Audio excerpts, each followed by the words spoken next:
ఎన్కుండి ఎన్నుపోటు ఓడిచిండ్రు. మా వాళ్ళే మాకు ఓటేయలేదు, నమ్మిచ్చి గొంతు కోసిండ్రు, పైసలు తీసుకొని ఓటేయలేదు, కుట్రలు పన్నిండ్రు అనే మాటలు ఇప్పుడు ఊర్ల పొంటి బాగా నడుస్తున్నాయి. ఎన్నికలలో పోటీ చేసి తాకత్కు మించి ఖర్చు చేసిన వాళ్ళ తండ్లాట మామూలుగా లేదు. ఊరు వాట్సాప్ గ్రూప్లల్లా పూటకో వీడియో పెట్టి వాళ్ళ బాధలు పోసుకుంటుండ్రు. కొందరు ఓడిపోయినా ఓర్పుతోని అన్ని మర్చిపోయి వాళ్ళ పనేదో వాళ్ళు చేసుకుంటుండ్రు. కానీ కొంతమంది కంత్రిగాలు ఓటేయలేదని అనుమానం ఉన్న వాళ్ళ మీద కుట్రలు చేస్తున్నారట. ఇక్కడ చూడండి ఏమైందో.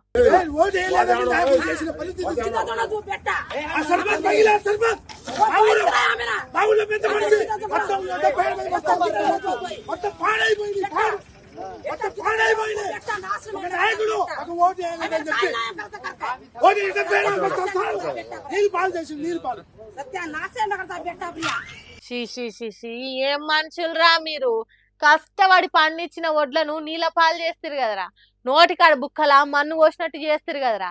ఎన్నికలలో ఓటేయలేదని కచ్చగట్టి 60 వడ్ల బస్తాల మీద నీళ్లు పోసి నడిపిందట.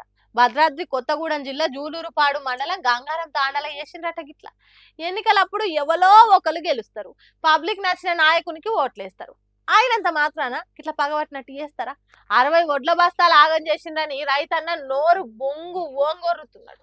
వాడెవడో ఇట్లా చేసినోడు పబ్లిక్ ఓటేయకుంటే మంచిగానే ఓడిచ్చిండ్రు. ఇసోంటి ఫాల్తు పనులు చేసేటోడు కాబట్టే, మంది మంచి కోరనోడు కాబట్టే ఓట్లు వేయకుండా ఓడగొట్టిండ్రు.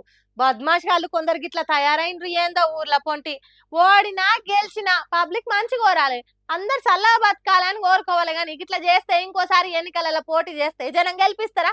ఏం మనుషులు రా బాబా అని తిడుతున్నారట ఈ ముచ్చట తెలిసిన వాళ్ళు.